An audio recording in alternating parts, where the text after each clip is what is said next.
the Wirral Peninsula between the rivers Dee and Mersey just prior to the Second World War.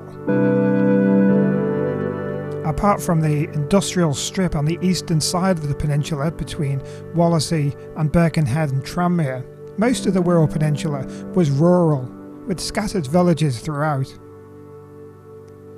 Here at Thurston on the Dee coast we can see typical farming machinery, with machines that look like they're from another age. Everything was so peaceful, and no one had a clue that war was soon to break out.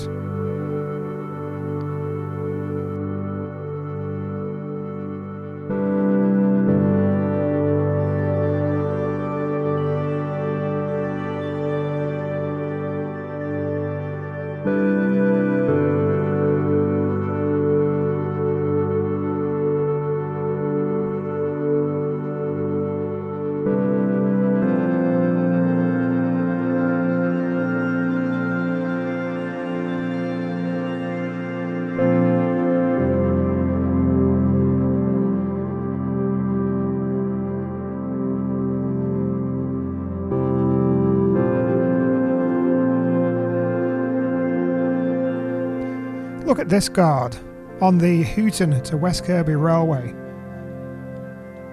Here in West Kirby there's some signs of military activity, but I don't think this training flight went quite to plan.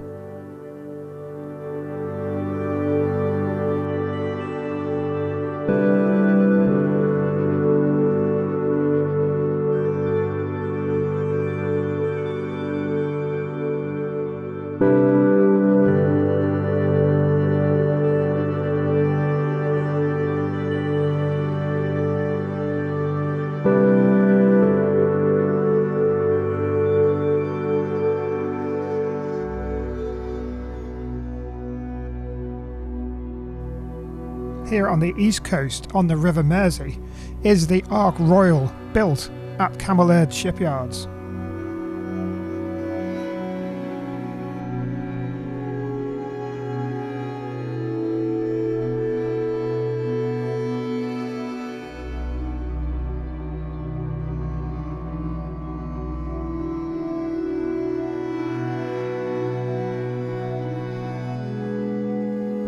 A sign of the times with gas masks being issued here in Wallasey.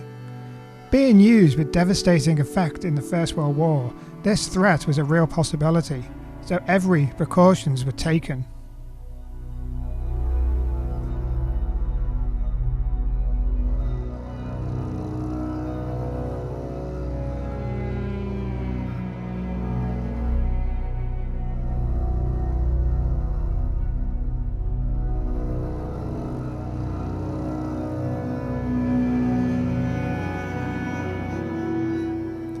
Open spaces were used for the construction of air raid shelters and tank traps.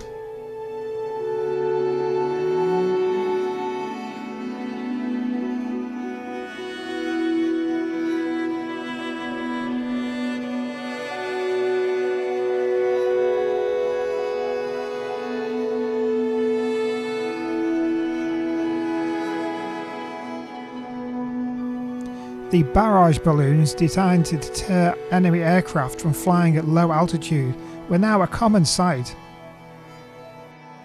and children were evacuated by train. Those too old or in protected occupations could join up the Home Guard or Dad's Army.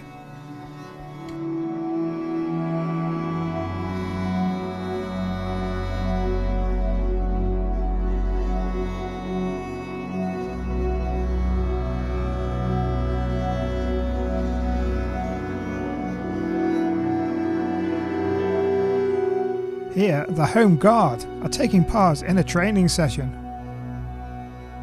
What a target!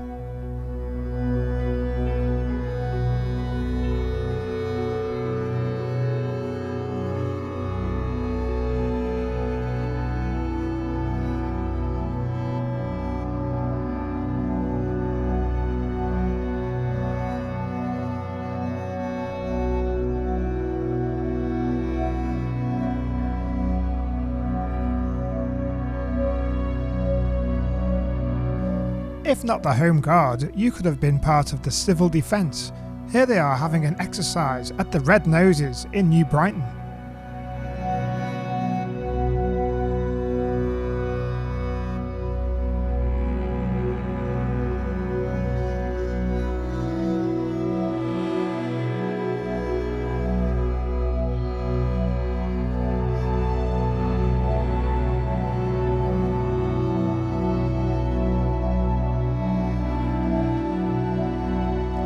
If not Civil Defence or Home Guard, you could have been part of the local fire department.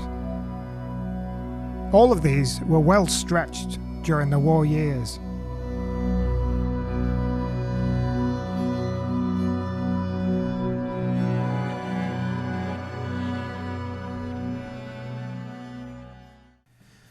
The war is over and the Home Guard parade for the last time.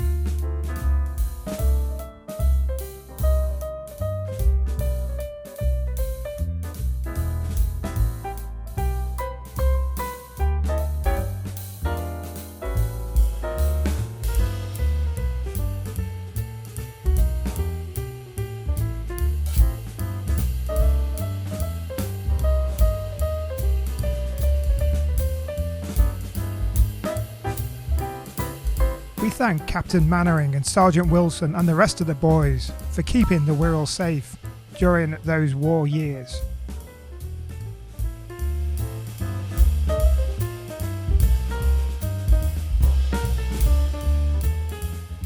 It's 1946 and the Wirral lines of the LMS from Birkenhead to West Kirby are back to normal.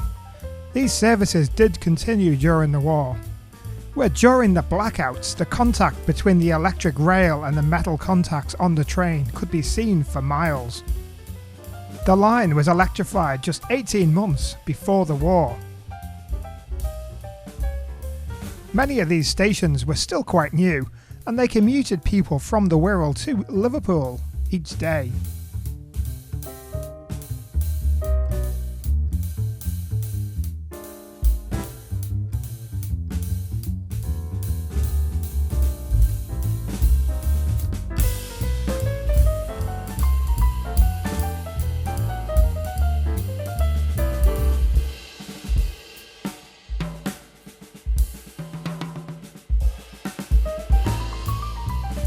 At the weekends, the same trains would ferry people to the seaside as Hoylake, New Brighton and West Kirby. These trains were still in commission 50 years later and were only scrapped in the 1980s.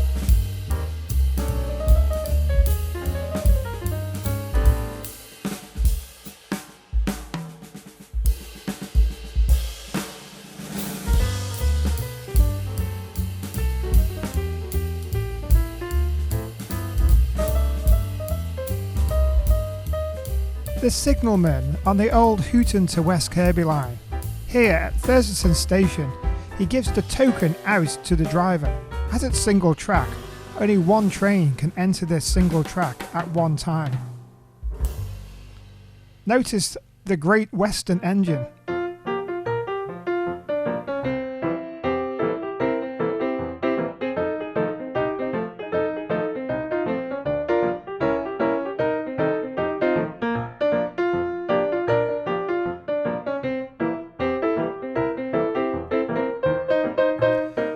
Goods trains delivered coal and gravel. This one here is on the site of the now Thurston Wirral Country Park Visitors Centre.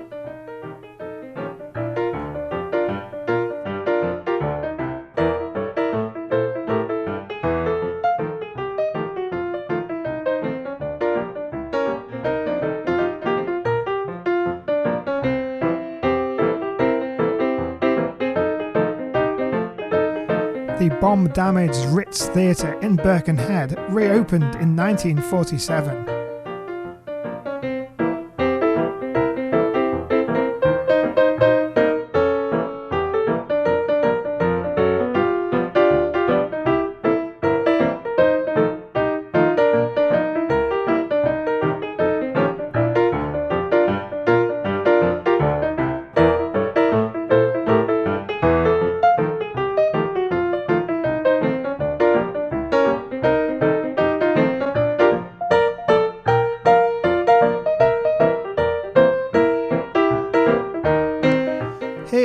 Brighton Tower grounds, more normality is being restored. Do you remember the open-air fairground, the donkey rides on the beach, and the Big Dipper for the more daring?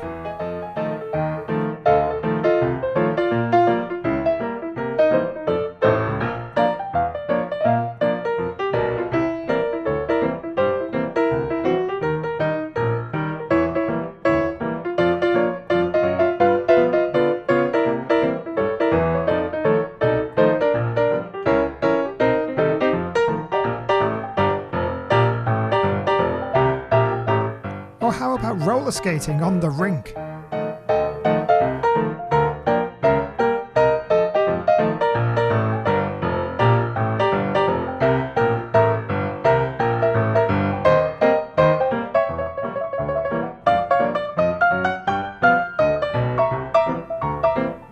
Come in number 5, your time is up.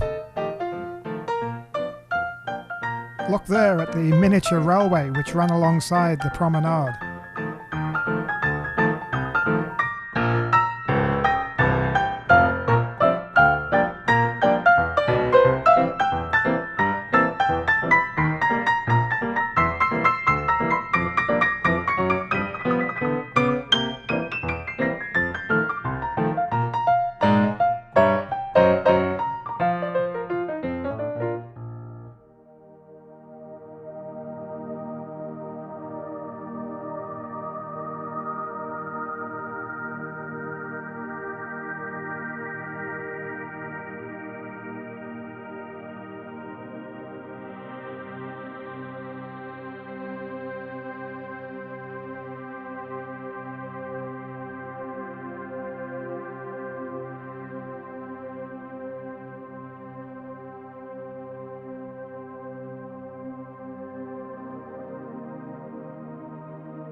Football, and it's the Wirral Minor Cup at the New Brighton Tower grounds, home of New Brighton AFC.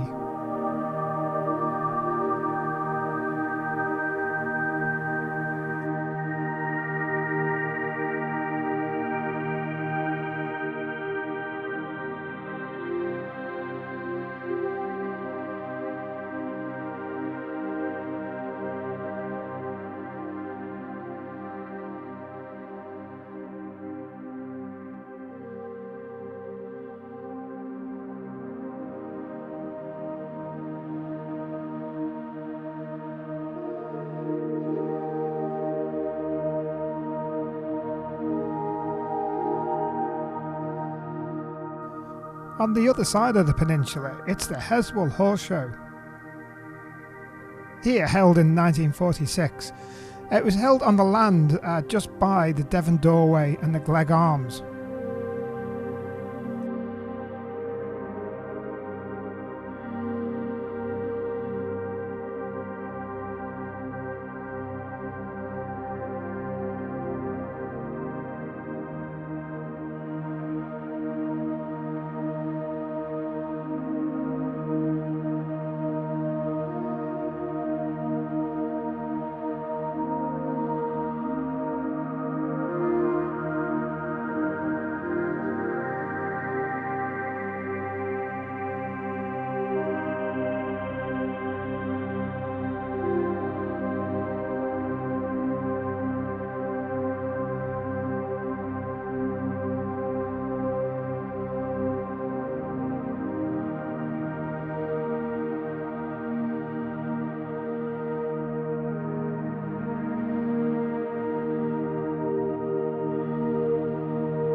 Still in 1946, we move over to Raby Mere, just a short walk from Bebington or Bromborough.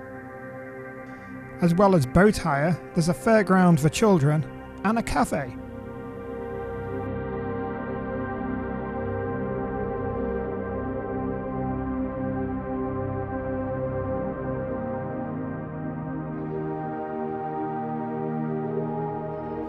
This time, number 5 has broken down and had to be towed back home by Ratty.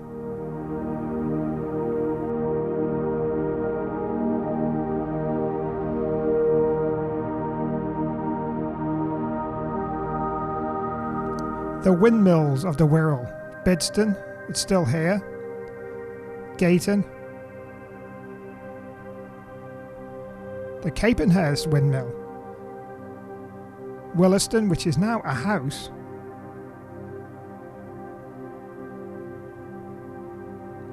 Airby Mill Hill.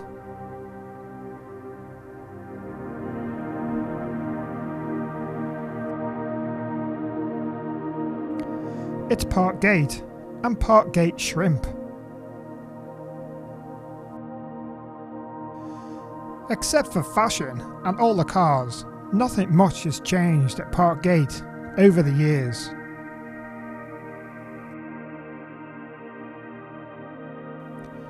This little car takes us down to Burton, a picturesque village, very quiet, and not much has changed here even today.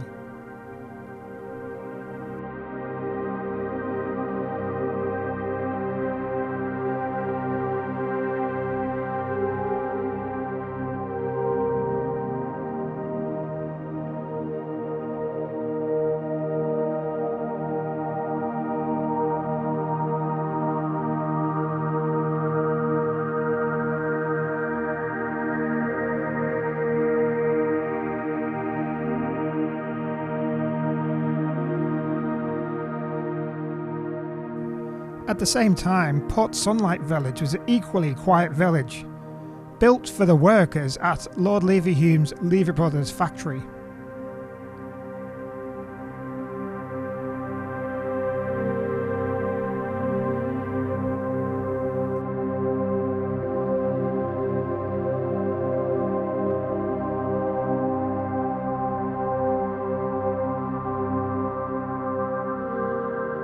The Lady Lever Art Gallery was built by the first Lord Leverhulme in honour of his wife. The foundation stone was laid by King George V in 1914. The building was opened by Princess Beatrice in 1922. Hume Hall would later become famous for its Beatles connections. West Kirby Marine Lake has always been a popular place, right next to the West Kirby Sailing Club.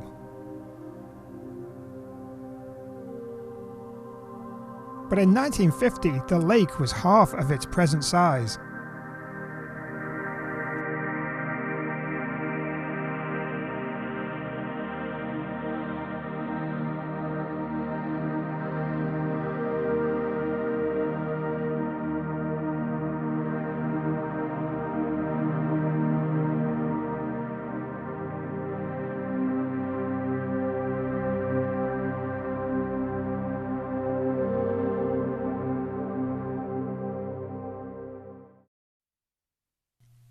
And now to Thurston on Telegraph Road. Here a cycle race turns left onto Thurston Road. Past the Cottage Loaf.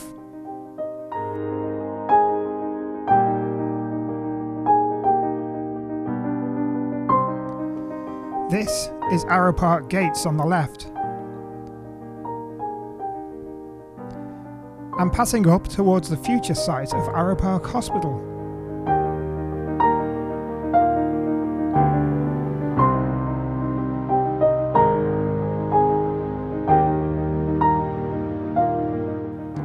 Passing through Irby Village.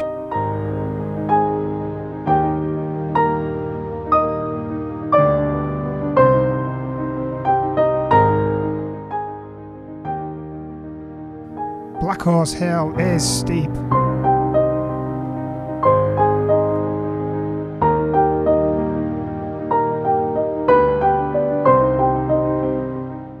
Back to Thurston and the finishing line. There's 3 winners here, but who are they?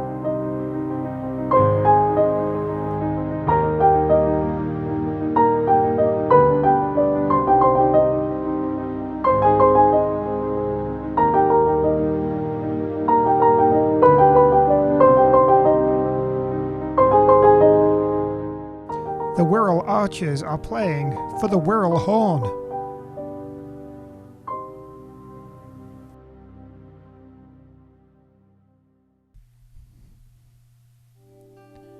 It's 1950 and the Upton Carnival.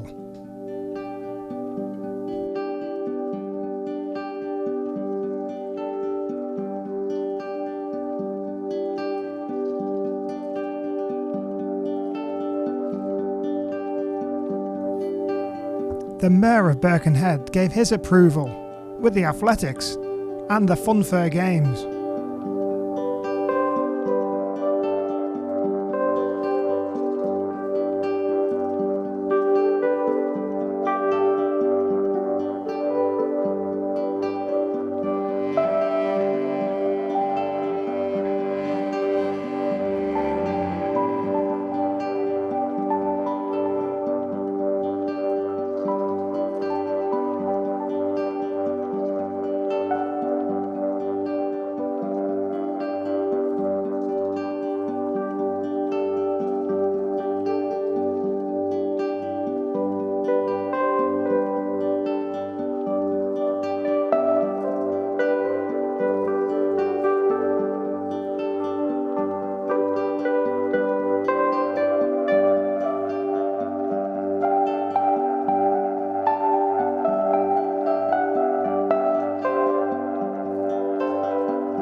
(1953), it's coronation year, and Birkenhead is decorated for the new Queen's coronation in June.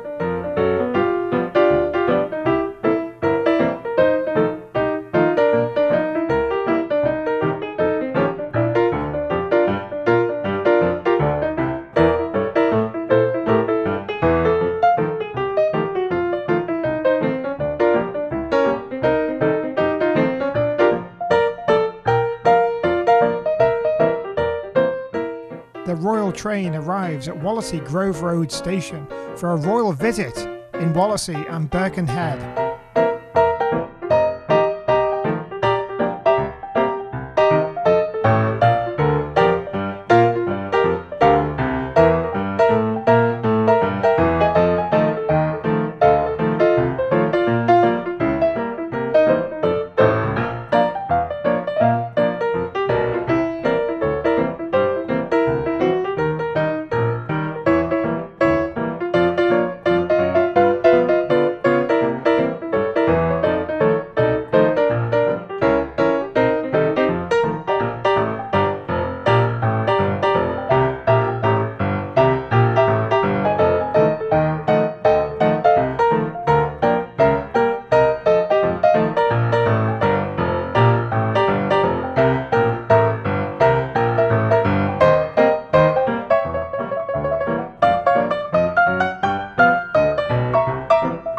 Hamilton Square is decorated and packed out to receive the new Queen.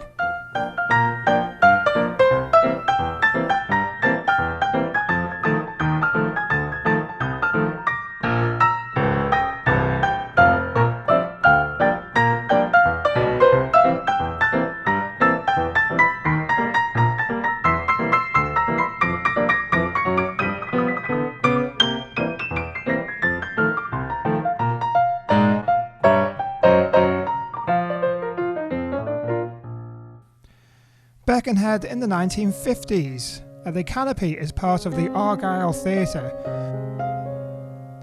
and now the site of House of Fraser car park. Did you ever jump on a bus like that?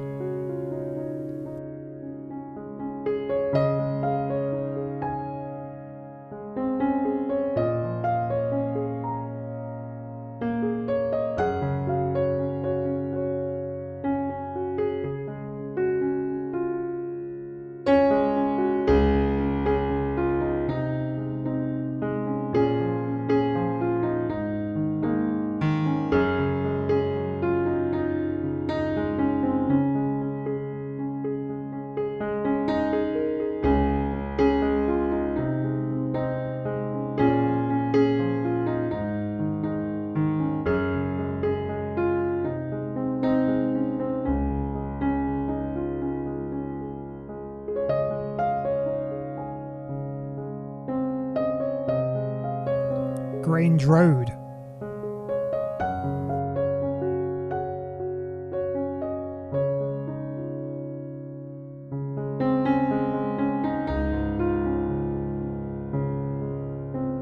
"1955 brought Birkenhead Can Make It, an exhibition to show off the town's industry and services.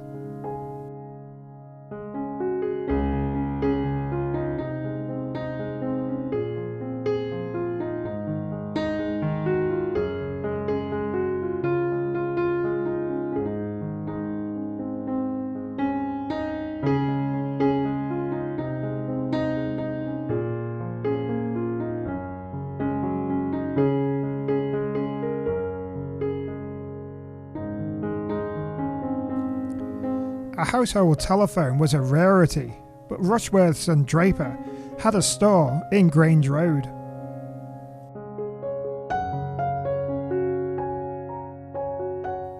Imagine doing this in a shop exhibition today.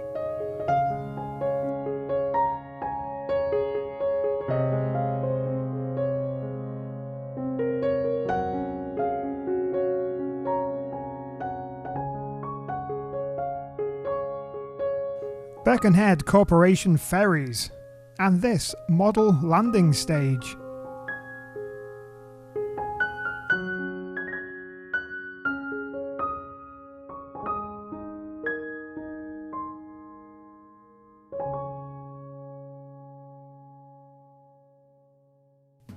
Evening rush hour at Port Sunlight. Today, just a few people trickle out the factory gates compared to 1955.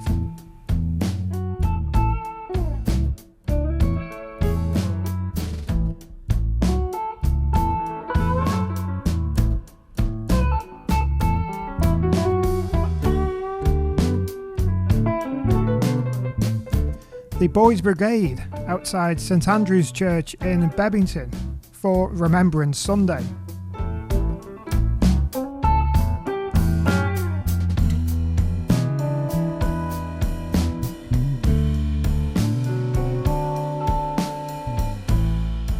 "1956 and Susan Haywood is filming in the New Brighton Tower grounds.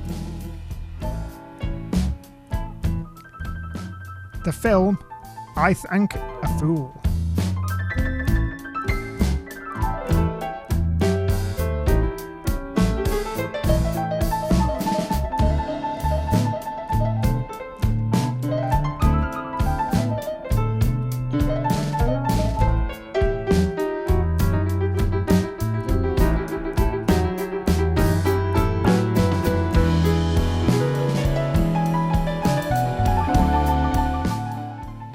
Mersey Park in the winter.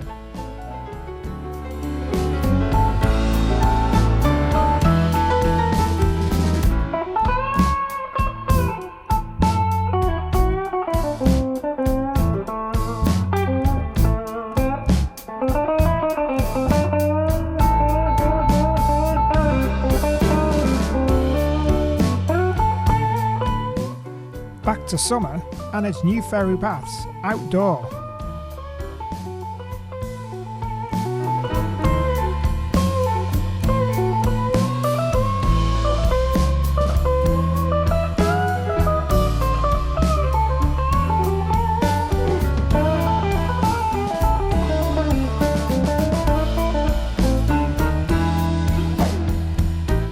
Port Sunlight baths for the Leavers employees.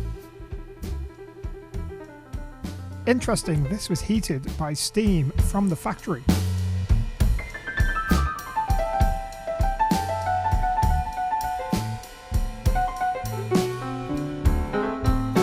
The last passenger liner to be launched from Camelaird was the Windsor Castle in 1958. The launch was performed by the Queen Mother.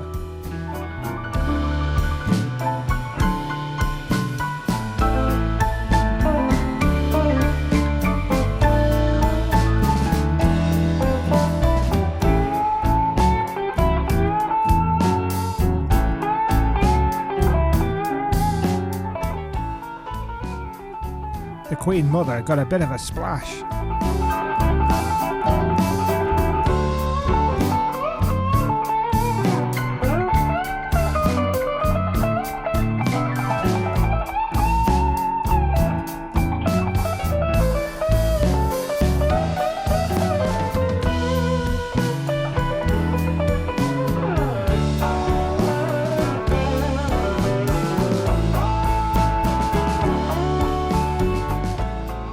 Windsor Castle finally leaves the Mersey.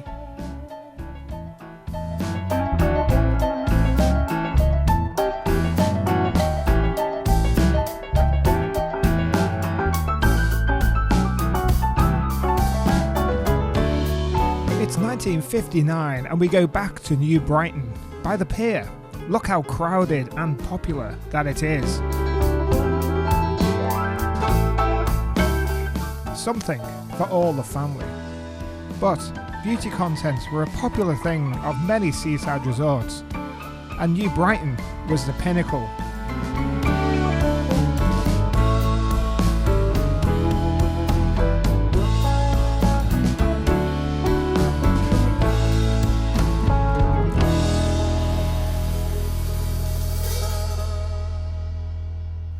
The Summer Girl of 1959, presented by the Mayor of Wallasey.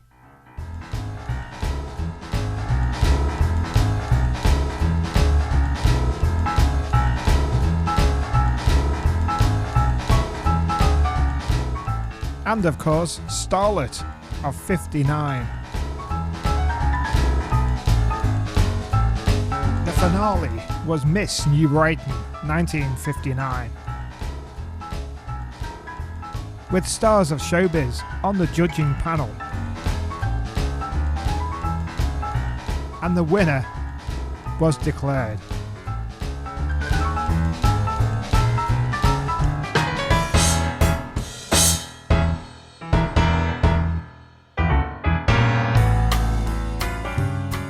And the Mayor presented the trophy.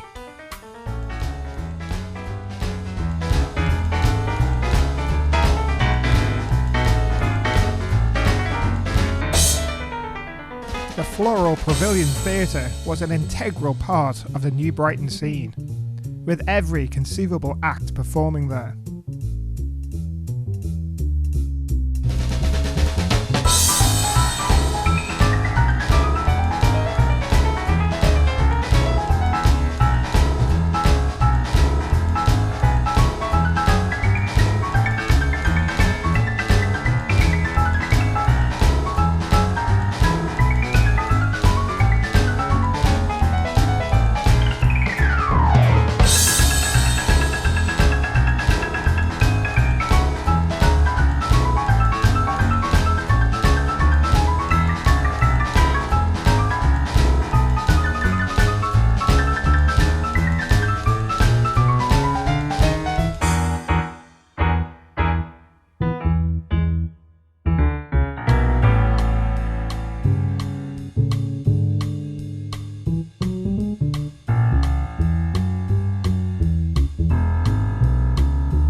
The Royal Irish, or fish and chip boat as it was known, was a favourite for river trips, or for the ferry service over to Liverpool.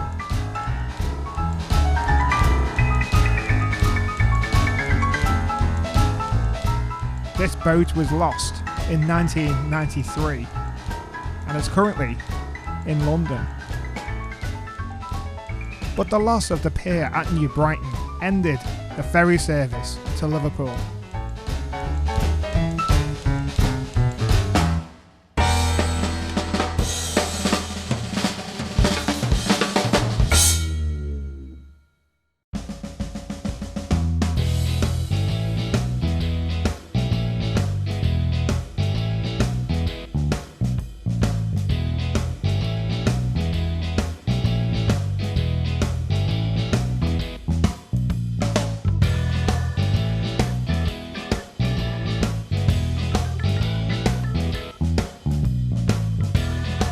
In 1960, these diesel boats, the Mountchurch and the Woodchurch, were introduced to the river crossings.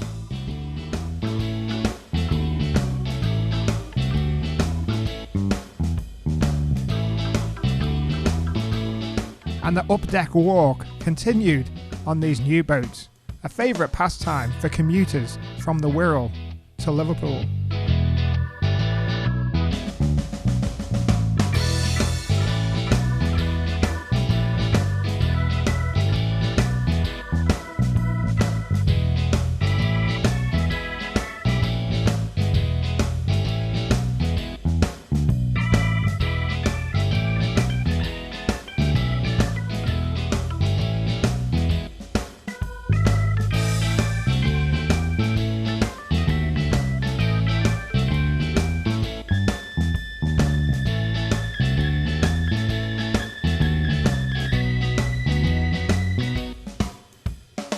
On the railways, steam was still king up until the 1960s, with services going down to London and local ones down to Hooton and round to West Kirby on the branch line.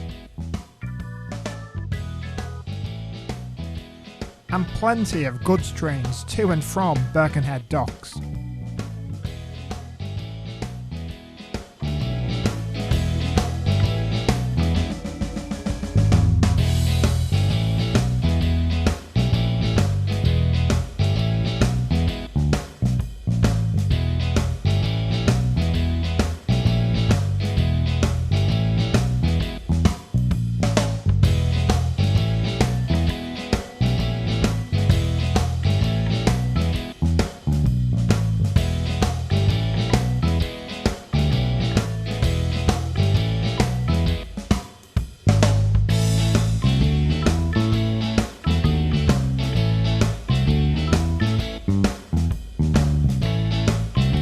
By the end of the decade, traffic congestion in New Ferry had reached breaking point.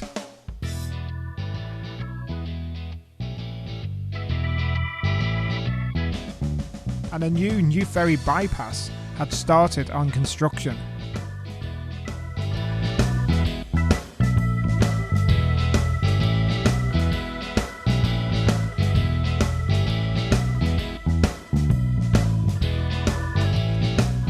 We leave this video in the evening in New Brighton and see a 1950s sunset in the north-western sky.